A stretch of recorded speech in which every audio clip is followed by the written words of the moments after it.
जय श्री राधे। ज्योतिष में हम आज बात करते हैं वर्षफल की। हमारी जन्म कुंडली में सभी ग्रहों की स्थिति ठीक है और हमारी जो महादशा अंतर्दशा चली हुई है वो भी शुभ फलदायी है। फिर भी अगर किसी वर्ष हमारे जीवन में चिंताएं बढ़ जाएं, असफलता आ जाए और बाधाएं आएं, रोग आदि बढ़ जाए, तो हम कैसे जानें कि ये हमारे जीवन में हुआ क्यों है। इसको जानने के लिए वर्षफल देखना जरूरी है।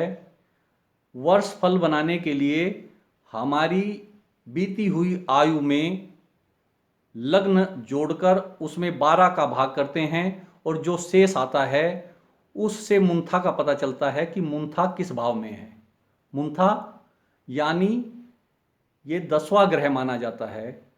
9 ग्रह सूर्य चंद्र आदि हुए और यह मुंथा 10वें ग्रह का काम करती है।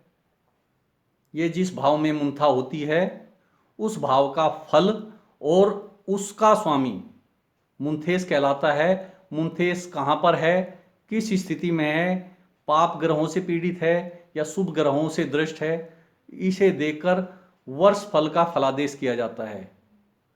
अगर मुंथा 4, 6, 7, 8 और 12 भाव में हो तो अशुभ फलदायी होती है। चौथे भाव में सुख और माता का कष्ट, इस तरह से यह हानि करता है। और छठे भाव में रोग ऋण शत्रु ये बढ़ा देता है। और सप्तम भाव में परिवार में कलह आदि उत्पन्न हो जाते हैं, साझेदार से झगड़े होने लगते हैं और धन हानि हो जाती है। इस तरह से अष्टम भाव मानसिक चिंता दे देता है और मृत्यु तुल्य कष्ट दे देता है। उसी तरह अगर मुंथा 12वें भाव में है तो धन खर्च अधिक होगा, बिना वजह होगा। और इसी तरह हर चीज का अक्षीण होना लिखा हुआ है, जैसे सुख हानि होती है, किसी भी चीज की धन की हानि होती है, परिवार के सुख की हानि होती है और हमारी सफलता की हानि होती है। तो 12वें भाव में मुंथा का ये फल होता है। इसी तरह जिस भाव में मुंथा है और उसकी राशि मुंथेश कहलाती है, तो मुंथेश को देखते हैं कि यह अशुभ फलदायी तो नहीं है। अब सबसे जरूरी यह है कि अगर चौथे, छठे, 7वें, 8वें और 12वें भाव में मुंथा है तो यह अशुभ फलदायी होगी और इसका निवारण करना बहुत ही जरूरी है। अब इस पर चर्चा करते हैं कि अगर मुंथा इन भावों में पीड़ित है तो उसका उपाय कैसे किया जाए। सबसे पहले इसका उपाय करने के लिए हम तांबे या कांसे की कटोरी में पिघला हुआ देसी घी भरें और उसमें अपना मुंह देखें, यानी कि छायादान।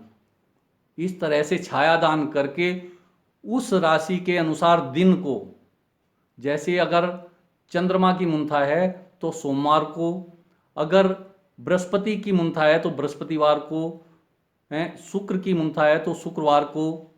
इसी तरह उस मुंथा के अनुसार दिन को दान किया जाता है और उस छाया दान के साथ उस मुंथा के ग्रह के अनुसार दाल, अन्नदान, चीनी, मिश्री, कपूर और दक्षिणा, फल आदि लेकर और उसी कलर का कपड़ा लेकर मंदिर में दान किया जाता है उस घी के साथ।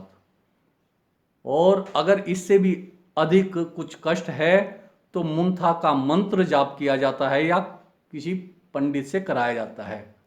इस तरह से उस वर्ष के अशुभ प्रभाव कम होते हैं और हमें सुख की प्राप्ति होती है।